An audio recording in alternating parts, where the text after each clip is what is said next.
Okay. So இப்போ இதுக்கு முன்னாடி வந்து ஆடியோ, வீடியோ அதை பார்த்தோம். இப்போ வந்து நம்ம கூகுள் மேப்பை வந்து எப்படி வெப்சைட் உள்ள நம்ம அட்டாச் பண்ணுறது அதை பற்றி நம்ம பார்க்க போகிறோம். ஓகே. ஸோ அதுக்கு நான் யூஸ் பண்ண போகிறது வந்து ஐஃப்ரேம் டேகு. பட் ஆனால் நம்ம தான் போட்டு கிரியேட் பண்ணணும்னு அவசியம் கிடையாது. ஸோ நீங்கள் என்ன பண்ணணும்னா உங்களோட கூகுள் மேப்பை ஓப்பன் பண்ணிக்கோங்க. ஓகே.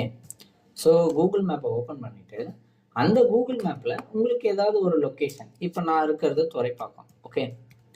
ஸோ துறைப்பாக்கம் தமிழ்நாடு அதை நான் கொடுத்துட்டு அந்த லொக்கேஷனை நான் சூஸ் பண்ணிக்கிட்டேன். ஓகே. அதில் இப்போ நான் ஏதோ ஒரு லைக் எனிதிங் ஏதோ ஒரு லொக்கேஷனை நான் சூஸ் பண்ணிக்கிறேன். இப்போ சூஸ் பண்ணிக்கிட்டேன், அதுக்கான டைரக்ஷன்ஸ் ஏதாவது உங்களுக்கு கிடைக்கும். இப்போ ஃபார் எக்ஸாம்பிள் நான் பிடிசி கோட்டர்ஸ் அப்படின்றத நான் சூஸ் பண்ணுறேன். அப்போ சூஸ் பண்ண உடனே எனக்கு பிடிசி கோட்டர்ஸ்னு வந்துருச்சுங்களா எந்த லொக்கேஷனு. அதில் ஷேர் பட்டன் ஒன்று இருக்கும். நீங்கள் அந்த ஷேர் பட்டனை கிளிக் பண்ணிங்கன்னா அதில் எதர் send link R import map அப்படின்னு இருக்கும். நீங்கள் எம்போர்ட் மேப் அப்படின்னு கிளிக் பண்ணிங்கன்னா ஆட்டோமேட்டிக்காக ஒரு மேப் ஒன்று ஜென்ரேட் ஆகும். ஸோ இதில் என்னென்னா அவன் ஒரு HTML டேகை வந்து ரெடி பண்ணி வச்சுருப்பான்.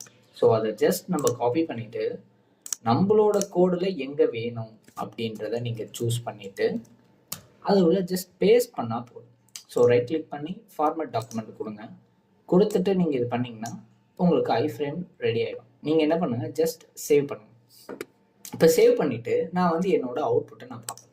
இப்போ என்னோடய அவுட்புட்டை பார்த்தீங்கன்னா வெப்சைட்டில் எனக்கு மேப் வந்து ரெடி ஆகிடுச்சு. இப்போ இதுலேயே என்னால் வந்து ஸ்க்ரோல் பண்ணிக்க முடியும், ஜூம் பண்ணிக்க முடியும், ஜூம் அவுட் பண்ணிக்க முடியும். இல்லை லார்ஜர் மேப்பாக பார்க்கணுன்னா இதை நான் கிளிக் பண்ணேன்னா எனக்கு தனி டேபாகவே ஓப்பன் ஆகிடும். ஸோ இப்படி தான் வந்து ஒவ்வொரு வெப்சைட்லேயும் மேப்பை வந்து அட்டாச் பண்ணுறாங்க. இதுதான் வந்து கூகுள் மேப்பை நம்ம அட்டாச் பண்ணுறதுக்கான ஒரு டெக்னிக். ஓகே. ஸோ இப்படி தான் நம்ம யூஸ் பண்ணுறோம். இப்போ இதுலேயே வந்து யூடியூப்பில் எப்படி வந்து இப்போ யூடியூப்பில் இருக்க வீடியோ, ஓகே, ட்ரெய்லர்ஸ் ஏதோ ஒரு வீடியோ வந்து உங்கள் வெப்சைட்டில் தேவைப்படுது அப்படின்னா நீங்கள் அதையும் நீங்கள் எடுத்துக்கலாம்.